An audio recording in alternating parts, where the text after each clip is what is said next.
Hey everyone, and welcome to Chef AJ Live. I'm your host, Chef AJ, and this is where I introduce you to amazing people like you who are doing great things in the world that I think you should know about. My guest today is Dr.Mythri Shankar, and she is broadcasting all the way from India. Please welcome her to the show. It's so nice to meet you. Hi, Chef AJ. Nice to be on your show, and a warm hello to all of our viewers from here, Bangalore, South India. Bangalore means Bendakaluru in Kannada. That's our local language. It's the city of boiled seeds or pulses, if you will. It's the garden city. We love plants and trees here.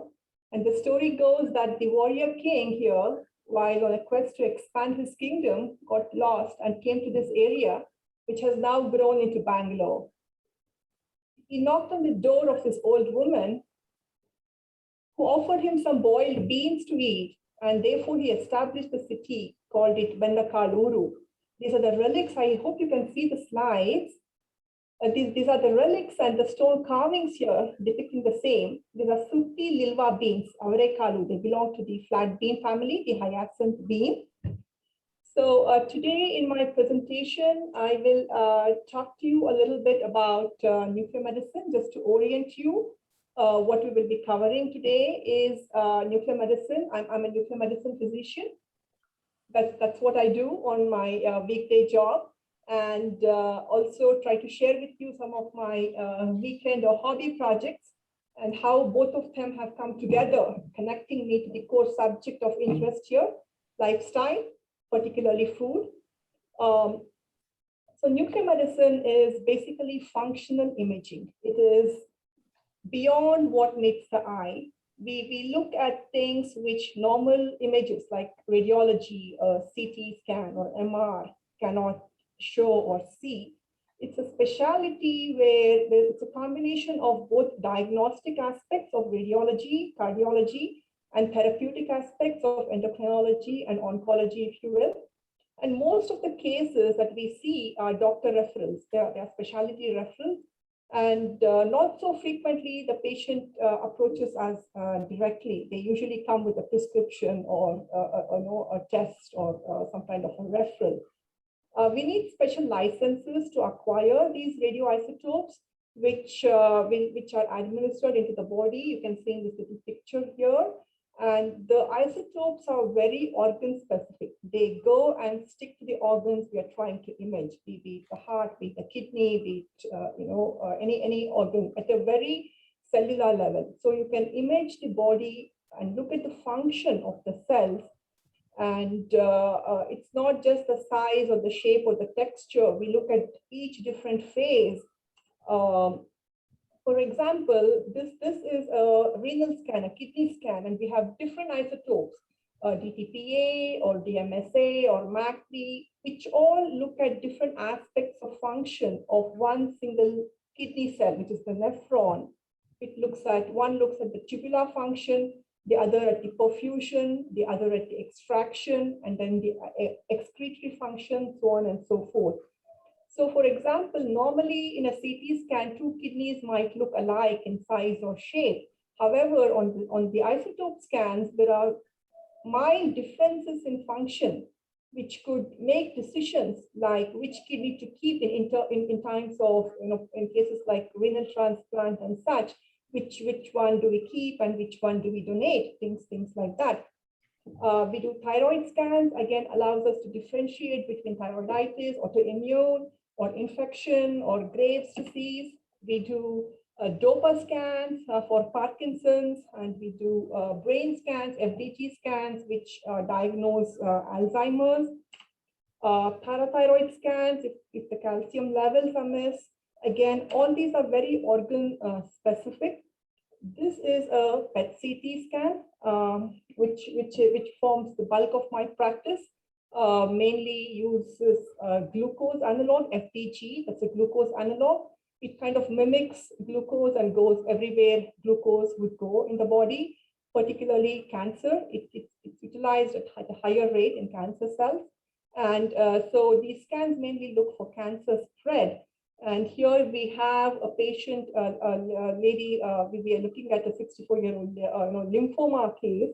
And not only can we measure the size, we can also quantify the amount of glucose in it. So the SUV here was 25, and multiple masses. The left on the picture on the left is before treatment, the picture on the right is after treatment.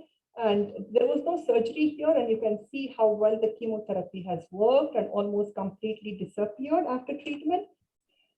Similarly, more scans, one showing staging of cancer. Both the cases here on the left is the lung and the right is the breast cancer. Both of them have not spread to the local lymph nodes, or there is no distant metastasis. So surgery or chemo would be the most likely management pathway. Again, here we have more images to show the cancer cells crossing the margins or of the skin or the bone. So basically, we look at aspects which cannot be seen otherwise. In the OT table, we can localize lymph nodes. We actually have a mini kitchen. It's called the hot lab, where we mix food sometimes with different isotopes. And there is truly a deep-rooted connection to food and functions of the body in nuclear medicine. We do gastric emptying studies, which come up with different graphs for solid foods on a liquid meal. We look at GR reflex into the esophagus. And DEXA scans essentially show us the resting metabolic rate, the body composition, the body density. We look at hidden fat or visceral fat. We look at arthritis, or be it single joint or multiple joints involved, stuff like that.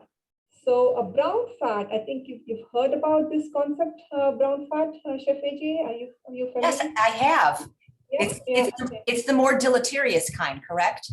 Yeah. So this was more of a recent discovery when I was in my residency years. This was about 25 years ago.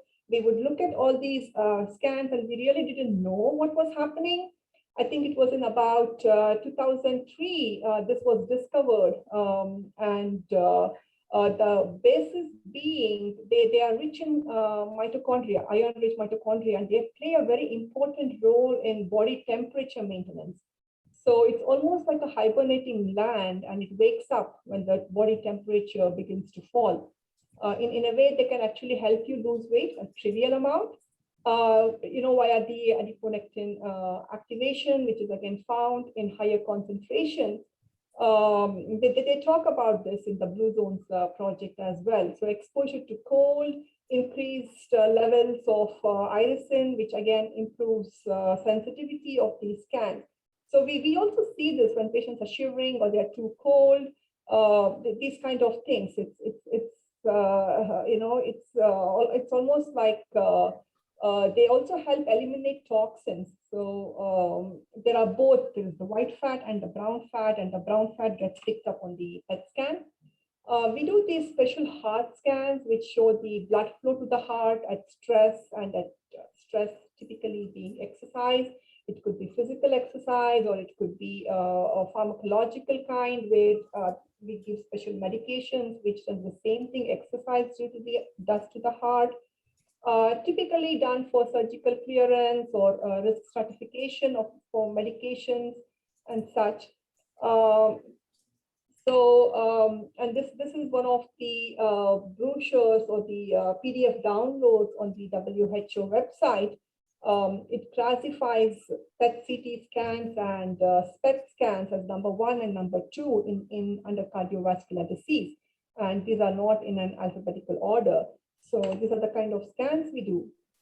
So coming to disease reversal, this is not a new concept, at least to me. I want to show you these two books by Dr. Lance Gold. This was written, and he gave me these two copies personally when I went to visit him in University of Texas.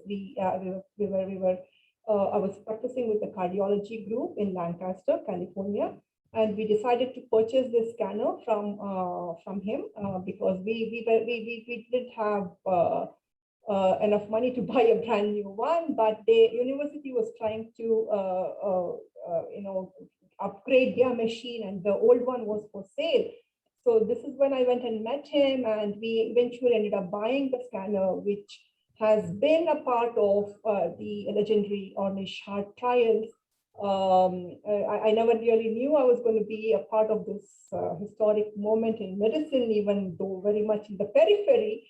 But when we started doing this, Dr. Daniel Berman from Cedar Sinai came down to visit us, and we had arranged for a talk for the other colleagues. And then he was congratulating me, and little did I comprehend the enormity of what I was doing until the media decided to cover me. So here's a little thing from 2003 from Antelope Valley Press, where I was the first person as a first doctor in California to apply for a license for Rubidium in a private setting setup. Stanford and UCLA were already doing this, but as a private person, I was the first one. Also, we started getting these kind of emails in the mail. People thought it was something to do with pets, so their cats and dogs and horses, or something like that. So I still get these newsletters, and it's been enlightening to learn all about these products in the animal industry. Did you know this cage is you're not supposed to call it a cage, it's a bird habitat in California. So people thought we were doing something for their pets. And another mentor, Dr. B.M. Hegde, he was the dean of the medical college where I graduated from in 1995. And this is a book every doctor should read. The book goes, What Doctors Don't Get to Study in Medical School. I'm happy and humbled that he will be endorsing the book that I'm writing right now, but another people's doctor, if you will. So moving on to the work I'm kind of doing, this slide, I think, kind of summarizes it. It's the story of the Chinese men. Each person has a different perspective. Specialists sometimes are like that. We all look at the disease with our own views and perspectives. And being in nuclear medicine, it gives us, it kind of puts us in a unique position to get a flavor of all the different specialties and discuss the cases and be involved in different management plans of all these specialties and super specialties. Not only specialists, different corporate hospitals too. In the setting here in Bangalore, we've done a lot of programs on different themes: art, sports, old men, strong women, food, etc. We hosted the Women Leaders Roundtable, October 2011. Many women leaders from different fields, lawyers, educators, journalists, media, chartered accountants, a lot of scientists, participants to that. We did another program on art and health, just showing amalgamation of the left brain versus the right brain, where we had a lot of senior artists come and perform, supporting the cause. Predominantly, all of our programs have been on creating awareness and education. This is a particular favorite of mine, and I wanted to share these pictures with you. It's a fashion show with all women dressed in white, saris in different styles with health messages. You can see the hats and purses were made with fruits and vegetables dangling, and the skirts with lettuce and food packaging of healthy foods. Sports medicine doctors are showing some fitness demos here, and the dermatologists went around spraying suntan lotion on the audience, and gynecologists and orthopedic surgeons were wearing jewelry made from prosthesis and all the medical nuts and screws they use on the OT table. I don't know if the pictures are big enough for you to see, but it was really fun coordinating. That's Dr. Sita Pateja. She is a gynecologist, and she's wearing the hip prosthesis and the nut on her necklace. That's Miss India with the diet slogan. She's wearing the head of the femur, if you will. I don't know if I can point it out, but there's one there, and there's one here. So it was really fun getting people involved. Have been representing the foundation. I was on the Asia Pacific board for a couple of years, once in Tokyo, once in Singapore. That's the longest one can be. And they also invited me to speak on the World Congress in Rome once, that's where I got to learn where the gladiators at the Colosseum were vegetarian. And then this happened. Long story short, I was diagnosed with diabetes myself, and I began to see the common denominator of all these conditions I've been working all my life, be it heart disease, osteoporosis, cancer, diabetes, all of that was lifestyle. And most likely, most common reason most of our loved ones die is because heart disease. 62% of cancer we see is already in stage 3 or 4. Majority of the diabetics are overweight or obese. Bones break, hip fractures because they weren't taken care of. So that kind of started to make it very evident to me.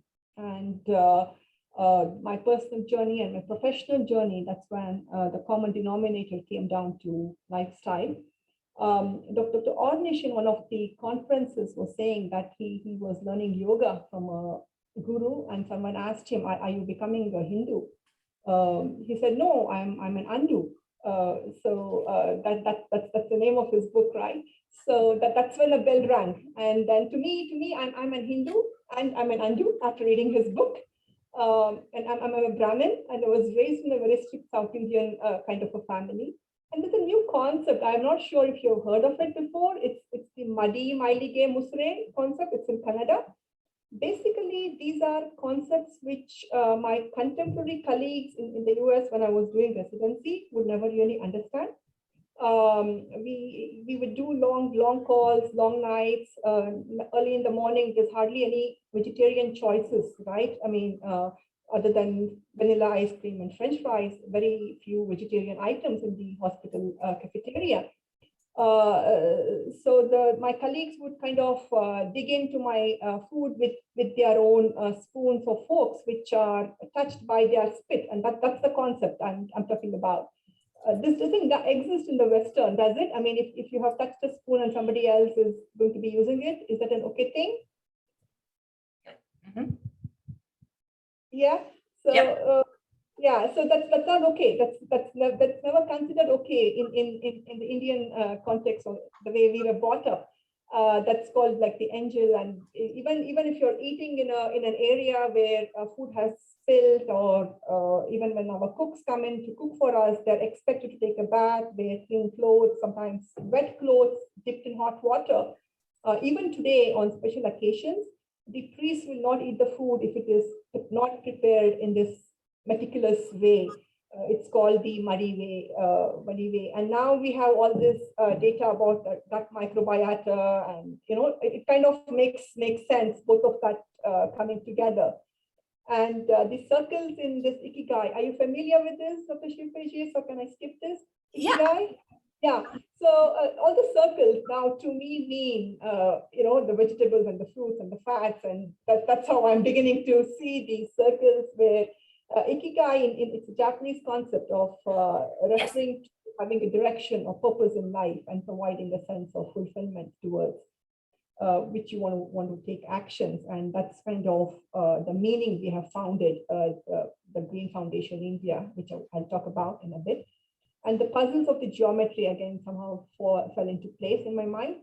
The pyramid of Maslow's the hierarchy of needs, which again depicts magnanimity is a virtue of the wealthy or abundant, and you can only give when you're and that cup now needs to be filled with fruits and vegetables.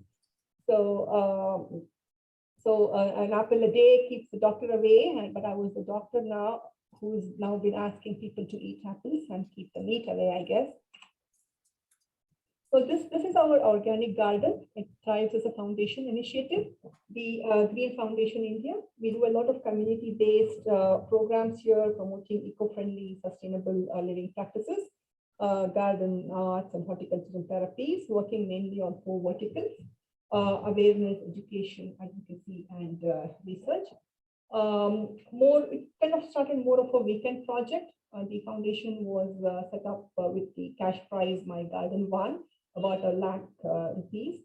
And mainly we have been trying to have different talks, multi-panel discussions on topics of environmental pollution, particularly how it affects health, urban ecosystems, animals being a big part of it, not as food, but as in coexistence.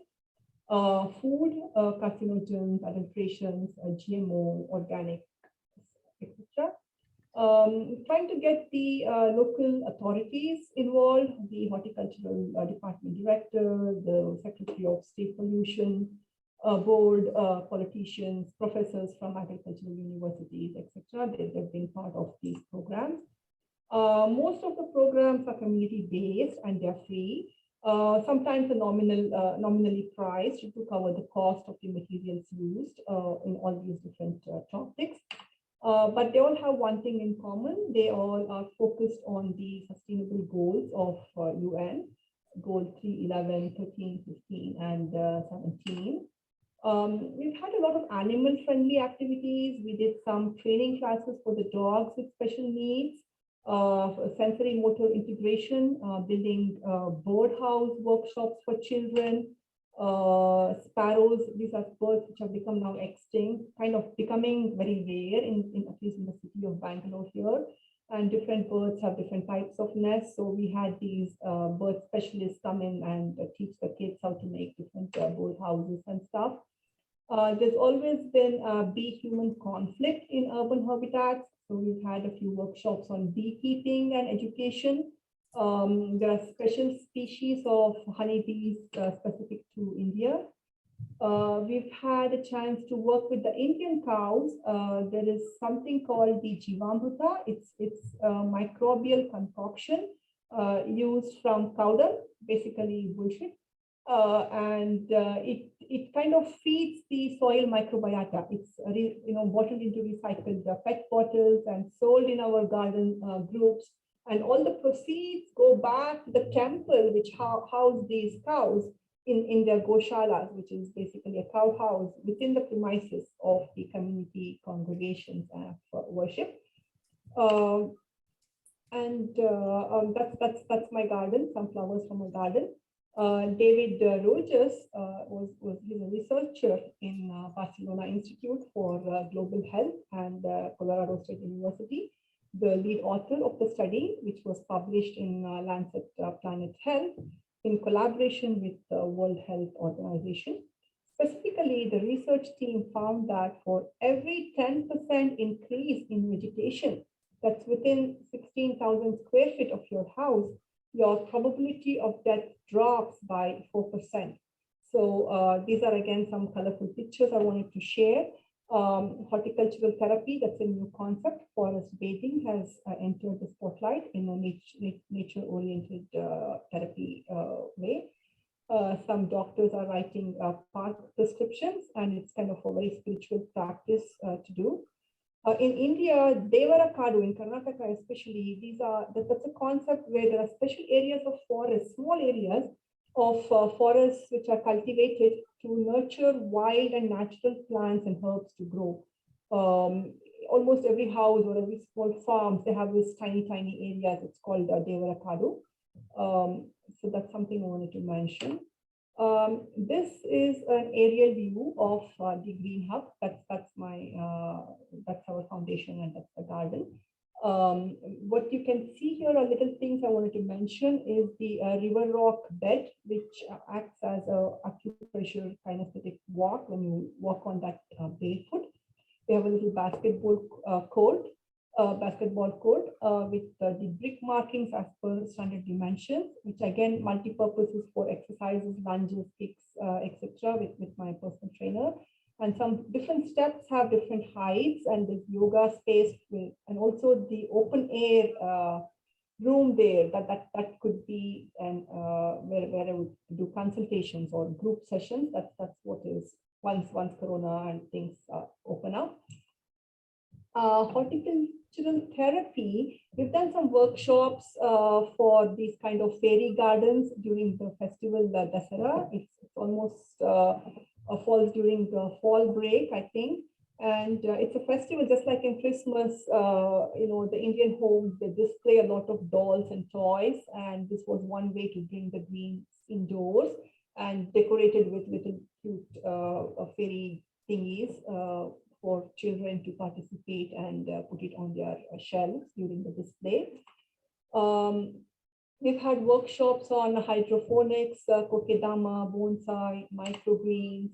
Kokedama are essentially, again, Japanese. These are hanging gardens. They have a compressed root system. We did, I love this photograph. My husband took that picture. You can actually see the water bubbles on the microgreen leaves. We use terracotta containers, trying to avoid plastic.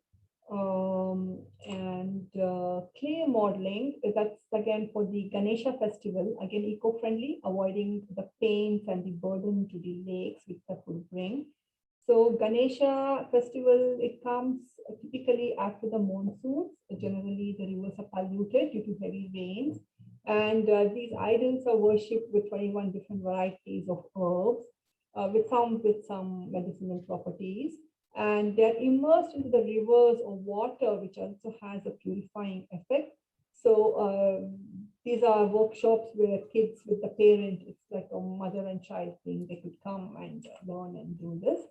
We've had a lot of other workshops like summer camps, photography sessions for kids, you know, organic, what was that? Organic soap making, art therapy sessions where you can grow plants, recycling bottles, broken pots, so on and so forth.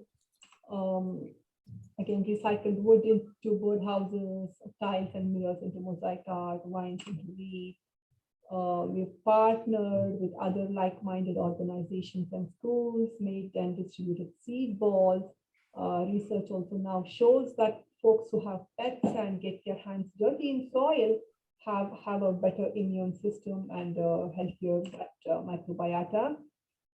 We've done the OPUS one pot, one shot cooking workshops, again doing jewelry with terracotta or clay, handmade soaps, creams, lipsticks with organic colors using, you know, beetroot juice or chocolate or things, stuff like that. We also have meditation sessions, weekly pranayama, consciousness or mindfulness workshops, partnering with other specialists who do this. Bonsai, outdoor yoga. So this is all the stuff we have grown in my garden. I have about 10 fruit trees and must have grown over 100 different vegetables now. Some rare, heirloom, and some exotic, quite a colorful bunch. We have, you can see some black carrots, red corn, purple lady's finger. Again, purple foods, you know, they have been popularized in the nutrition circuits, high in anthocyanins, and may benefit brain health and help lower inflammation, fight cancer and heart disease. Turnips, mulberry, grapes, what else? Baby onions, which has been graded. These are all homegrown. Again, vegetables are of different varieties. Some are root, some are flowers, some are fruit. So you need to kind of rotate them when you grow. Climbers, creepers, some of them need support. Trees take up a lot of soil area. Rhizomes need to be contained in pots. This is an orchid totem pole, and you can actually see some vanilla orchids growing in there, and some succulents with affirmative messages. That's an aloe vera plant. It rarely flowers once in 2 years or so. So basically plenty of greens and herbs, and Indian cooking has always used a lot of leaves in cooking. They are rich in phytonutrients like banana leaves also have antibacterial properties. Jackfruit leaves, lotus leaves, turmeric leaves, also used in food packaging and serving food or bundling food packages, which are very eco-friendly also. I myself grow turmeric and parsley leaves and kind of use them as non-stick liners for your steamed idlis or steamed cakes. There was this one time when we had a lot of pumpkins growing all over the place, and they even stored, there was a little terracotta Buddha in the garden. So we ended up giving a few to the hospital. Even bananas, you can see my photographs in different phases. So we made new friends, giving it away to neighbors, and a lot of other fruits. Papaya leaves have medicinal value. They increase the platelet count. And in dengue fevers, a lot of our neighbors come and ask for these leaves. Guava leaves can help you reduce sugar levels. We also have a lot of 2 mango trees, and I grow amla, pomegranate, coconut. So gardening is great to make new friends, and you also get the vitamin D from sunlight, and good back exercise from the reading if you do it yourself. Plentiful of visitors, butterflies, bugs, cats, caterpillars. My garden is pretty famous here in the city. I've been happily walking the talk without even realizing to spread the word of growing food and eating healthy. It's just doing my thing, and the media loves it. I'm not trying to boast or promote, but I think it's ironically and unfortunately, if a doctor has a garden, it makes news. So we have more vegetables. When in surplus, we also preserve them. We kind of sun dry them. You can see the pickles or the sauces. Last year, we did this with the Indian gooseberry and lime fermented into brine. Herbs, we can dry them or freeze them. I grow a lot of rosemary, parsley, celery, lemongrass. So these are great in Thai and baking and soups.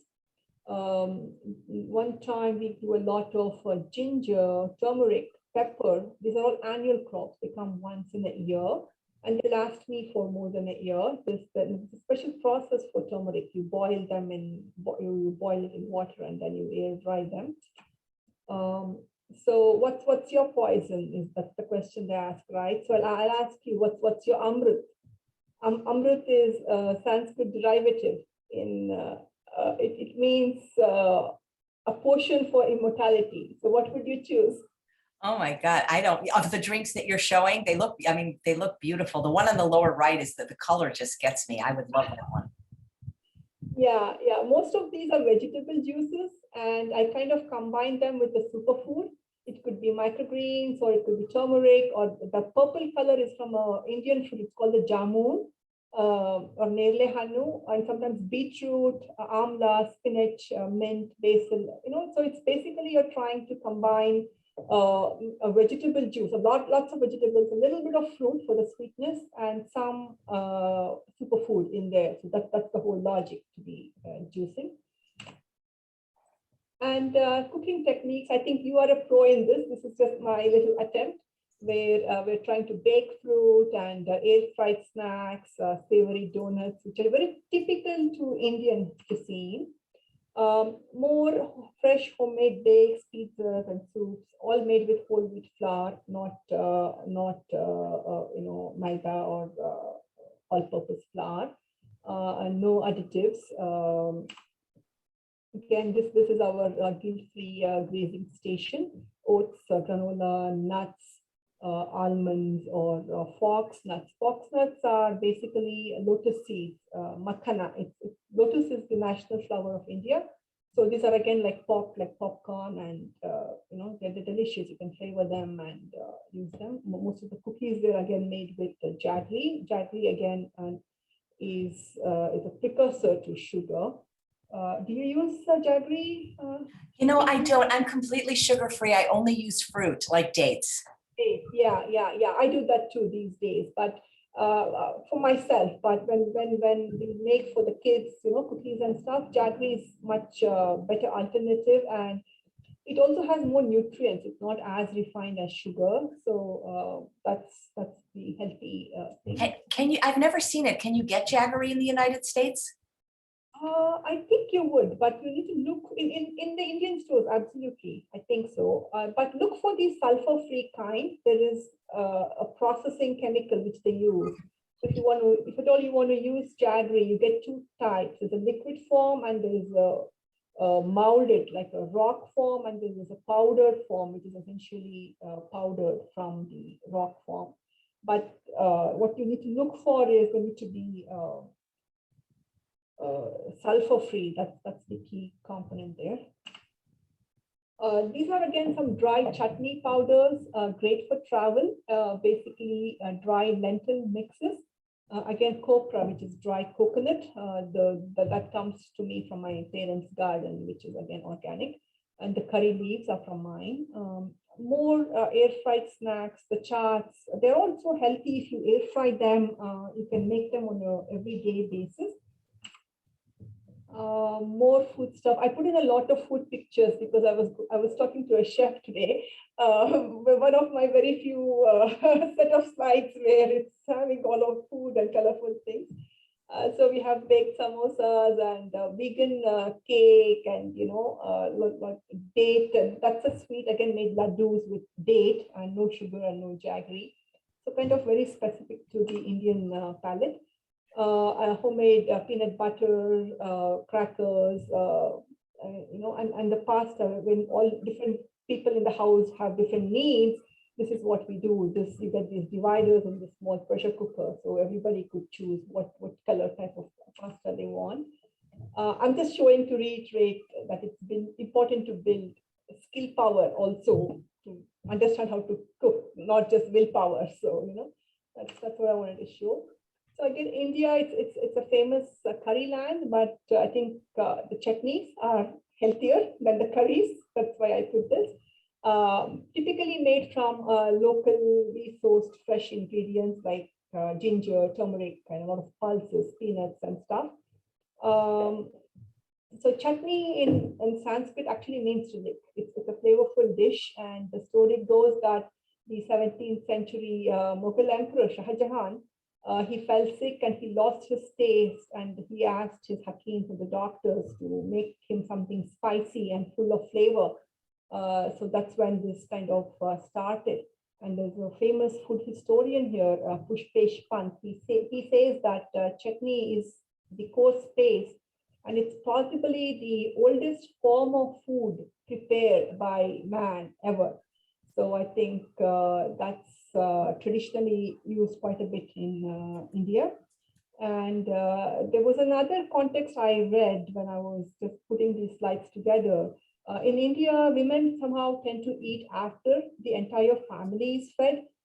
This also means that sometimes the lady has to sit, be in a position where there's hardly any food left for them and consume, so it's a common phenomena, also possibly leading to malnutrition.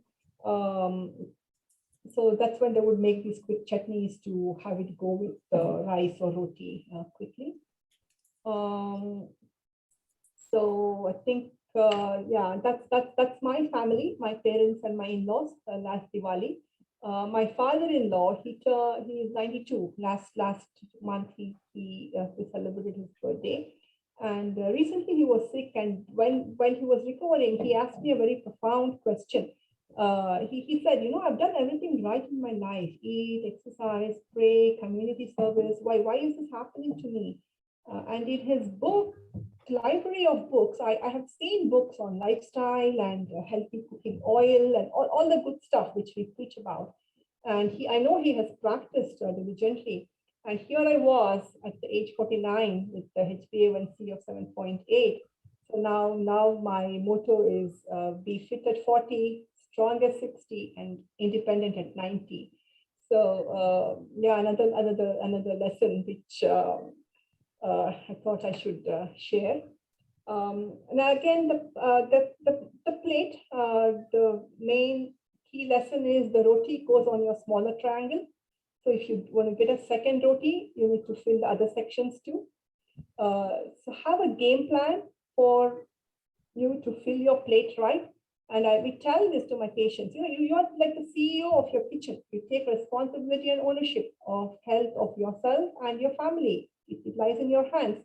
So anything happening there needs to, whatever is going in and coming out, needs your approval at some level in some way. So take control of the inventory. Be the boss lady, if you will, with the iron fist or the iron tawa. That's what we use in the Indian kitchens. So no nonsense or no non-stick. Customize. Not everyone eats the same type of food, especially with the family with different people in different phases of their life. Everyone has different tastes. So bringing it together, customizing it is very important. So what we do is we take turns, 1 week assigned. We try to get everybody involved. We try to come up with the family food policy of our own. What is allowed and how frequently. For example, we order in maybe 2 meals in a week, and we maybe limit highly processed foods to 6 packets in 6 months, perhaps. And rich desserts, maybe only on family birthdays. So basic stuff like that. And I wanted to share this picture, what we did. We came up with a family scoring system, scoring it to about 10 points each. And we are 4 of us. So anything above 28 passes, and if it doesn't, we come up with an alternative. We do this. I just put some pictures here. The study cards, these are like cheat sheets to have you plan what do you want to soak, what do you want to sprout, and the meal planning magnetic board. That's the weekly menu plan, so you can actually remove it and place it across and play with it. Top 7 dishes in each category. The for us, it's like idli, dosa, breakfast, and so on and so forth. And the garden crop rotation, which is also kind of seasonal. In summer, we grow grouts, and in greens, we do it in winter. So kind of soaking and sprout rotation is important. And even your seeds, I was just reading about this. They kind of recommend flax and pumpkin seeds because it balances the hormones in the first half of the cycle, the menstrual cycle, the follicular phase. And sesame seeds and sunflower seeds, because they have the ligands and they tend to reduce the estrogen on the second phase of the luteal phase. So kind of plan your stuff. We plan it this way. The soy sprouts go into the chaat, the alfalfa into the salads, horse gram goes into sambar, the chickpeas and the falafel into the into falafel or the snacks. These are kind of special trays and jars with these porous lids. I try to do microgreens in ceramic. It's foolproof every single week. That's the Sunday thing that it gets done. So yeah, I think that's brings me to my last slide here. Exercise itself can increase insulin sensitivity and help you lose weight and bring down sugar levels. So these are 4 things which I have done during the corona. One is having a tall desk where I can stand and work at least a part of the time. Desk yoga, a lot of poses and techniques out there. And this little gadget goes under my desk. I have one in my office and one at home while watching television. You can just cycle and get some movement in. And a yoga mat. This was a special one which I ordered, but I think you can, if you any regular mat, you can make these markings. It helps you get your postures right, when you're doing yoga. So that's something which helped me, and I thought I would want to share that here. So I think that's my last slide here, and namaste, which means the good in me, respecting the good in you. So thank you. Well, thank you. I love that you're doing cooking classes. How are you doing them? Who's doing them, and who are the people that are attending them?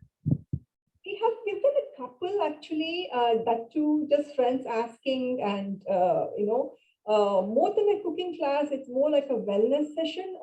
It's like for 4 hours or so. So they come in and we do hands-on demos and show them. We take them in the garden, we pluck some herbs and make some juices and kind of get things involved.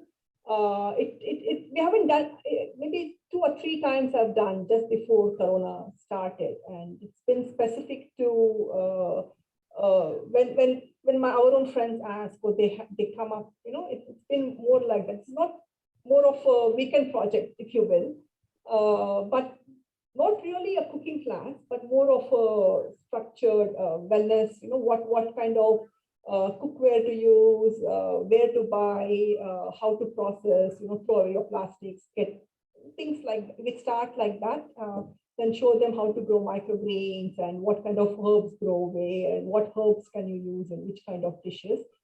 We grow and bring some and do that, and some juicing. More of a healthy kind of, this is what I've been doing, but now I am realizing, this is what it is. There's lifestyle medicine and this whole thing. So it will take a different course, I think, going forward. I'm guessing as a nuclear medicine doctor, you run a lot of tests, but you don't necessarily see the patients over and over, the same patient. So how are you enrolling them into this? Quite the contrary. We see patients as a physician, in contrary to the radiologist, I see all my patients before we do the injection. So there's a chance to interact, and we also do some basic tests. Like, for example, every patient who's undergoing the PET-CT scan is getting their glucose level tested. So quite frequently, we pick up cases of newly diagnosed diabetes. And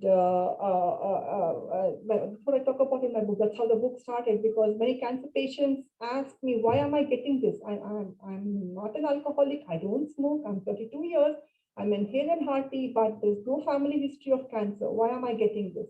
And that's when I started to do research and read up, and that's when you realize there is so much carcinogen burden in the environment, which we don't know about. That kind of realization comes in, and also gives us an opportunity to tell them, like just today morning, I had a patient who came in for a bone scan, who has had nails put in his neck, cervical spondylitis 3 years ago, now has body pain all over the place, and there is no clear diagnosis as to if there is sacroiliitis, joints in the pelvis involved, or are they looking at fibromyalgia. So I've asked them to hold the report. I will be speaking to the patient and giving them an option to try vegan, the bringing down the inflammatory responses in the body. It puts me in a unique position because we are already connected and interacting with specialists, and there is a patient interaction, and whatever learnings we can pass on and advice they can give them, and if it helps them, why not? Definitely, there is scope for that, I think. Yeah. Do you find that when you suggest dietary or lifestyle changes to your patients, they're generally receptive? It takes, I first understand what they are doing, how they are coming, where they come from, and give the advice catered to that. If it's a voracious meat eater and I tell him to go vegan, that's not going to happen overnight, right? So step by step, first it's the meat, and it's kind of, and I do a lot of diet counseling in my nuclear medicine practice. For example, when we do thyroid scans, we do low iodine diet. And when we do that, PET scan, there's a lot of food and involved in imaging. So that comes naturally to me, and we've been doing that. And we are also working with the local chef who is coming up with, for the book, where she's coming up with this, the city hacks, very Indian based, very, instead of this, you can use this, and kind of things like that. So that's one thing I'm also looking forward to, where we can make it easy for the patients to understand and make those quick choice changes in what they're doing. Instead of that, you use this. I think nuclear medicine is a field that not a lot of people are familiar with, but I remember I've been vegan for 44 years. And I remember before I was vegan, I actually had to have a nuclear medicine test, and it involved eating an egg salad sandwich. And I'm wondering now, would there be options for me as a vegan to not have to do that? Yes, absolutely. This is something we have tried in our hospital. We kind of do the idli or the dosa, or even dal, some kind of dals, which we do. We used to do I trained at the UCLA Wordsworth VA program, and at that time we were using egg, like a thing as the base to mix it.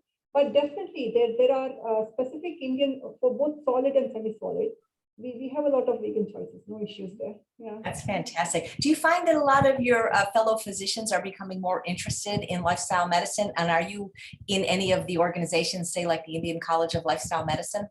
Yes, I'm a member for lifestyle medicine. I also became a member for the American College of Lifestyle Medicine.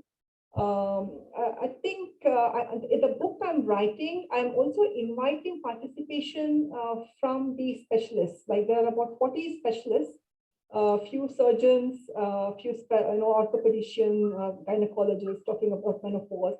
They're contributing guest essays. So that was one way to kind of work collaboratively and get their input on what they think about life, to make that connect, once it launches and once we have some program structure around it, I think eventually it's going to take its own course. Right. Does your family eat healthy with you? These days they do. Yeah, it's not been easy, but they are catching on, definitely. I think the more you see, we every weekend with Corona setting in, we've been watching a movie together, movie nights every week. And for I think 2 months in a row, it's been all these documentaries, folks, the entire documentary series. So that's kind of brought in a lot of the game changers. We watched the Folks Over Knives. There's a whole long list, one after the other. Cowspiracy, seaspiracy, lot. I think I think the hardest part has been milk and curds and cheese. We tried vegan cheeses. I make my own peanut curd now, and most of the Indian dishes which use curds, like the Jaggery or the rava idli, I've been using the peanut curd, and half of them could not even make out the difference. But they can make out the difference, but not to an extent where they're going to say no. I think it's each person has a percentage of tolerance.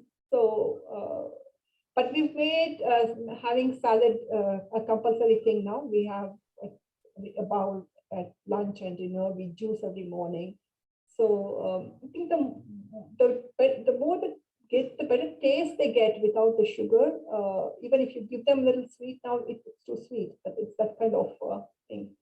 So you think that the dairy could be the stumbling block for a lot of people in India when it comes to adopting a vegan diet?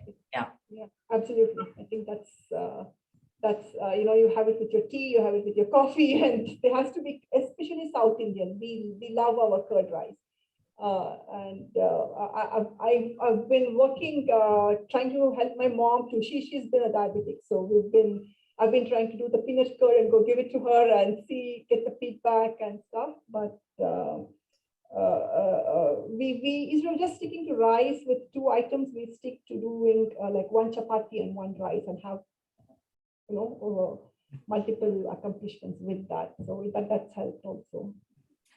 I interviewed a plant-based nutritionist from India. She's on the show also this week, and she mentioned that the use of oil is very difficult to get people to decrease or even eliminate.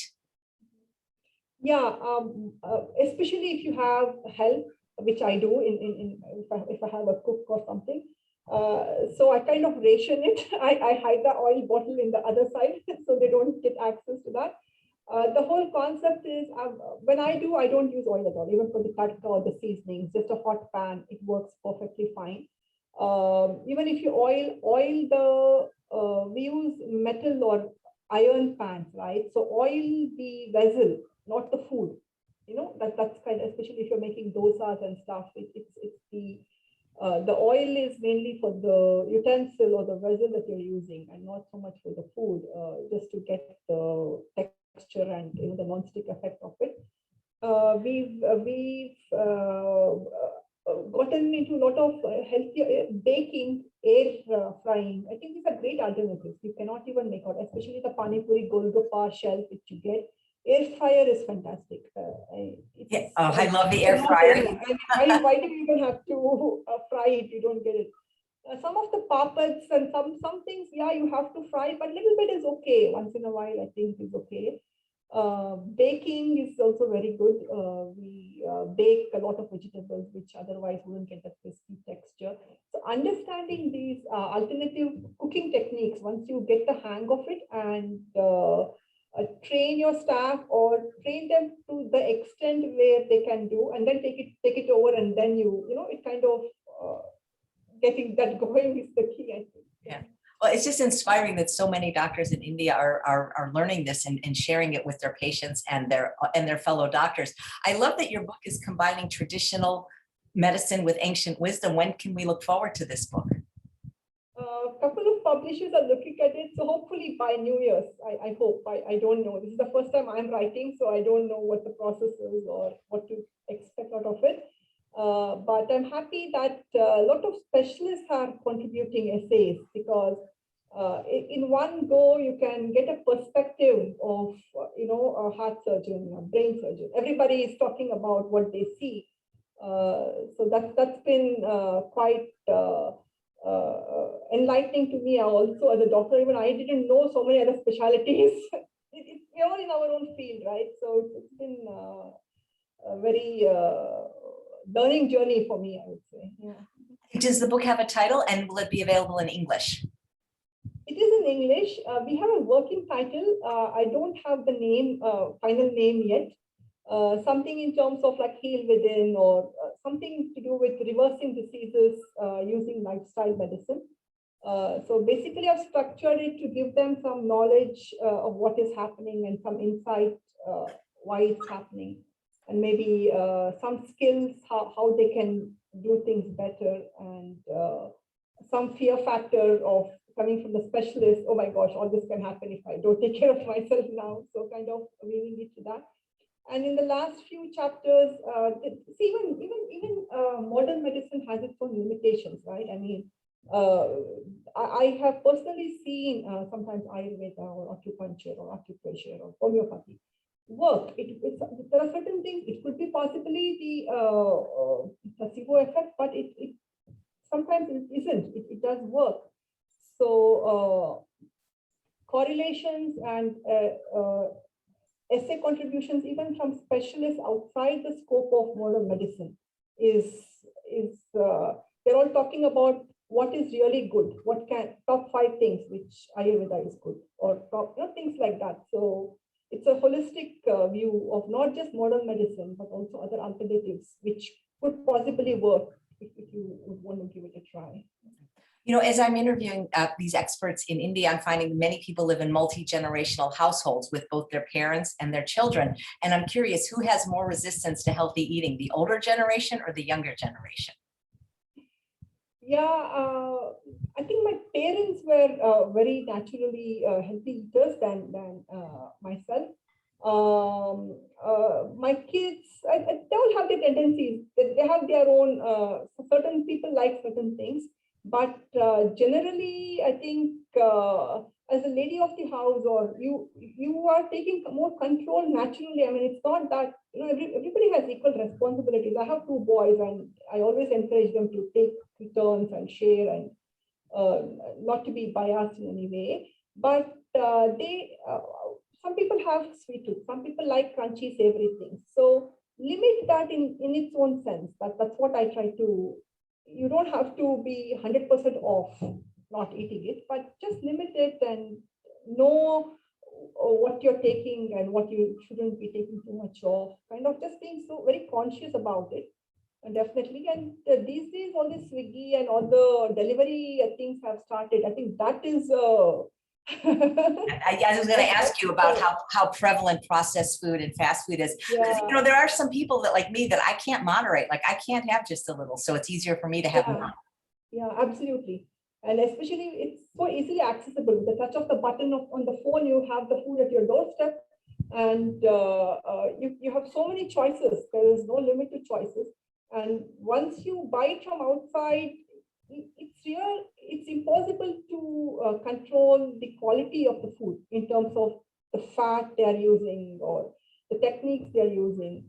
So we put in a lot of effort to create those dishes at home, trying to make Mediterranean cuisine at home, or trying to make Italian dishes at home, trying to understand what each one likes and making those things at home in a healthier way. That's as much as we can. Do. Do you think the severity of the pandemic has made many people want to embrace healthier choices in their life? Yeah, absolutely. Absolutely. I see people now walking on the terraces. Some people try to overdo it. This immunity drinks and kind of that's also not been very good. They're seeing some side effects because of that. But I think that consciousness has definitely set in. It's been a game changer in itself. The mindset, people have to look at it in a different way. They've had the time, one, because they were all busy in their own lives. They didn't maybe have that much time to focus on their health. And they, especially walking, fitness, I see the yoga practices, all of this has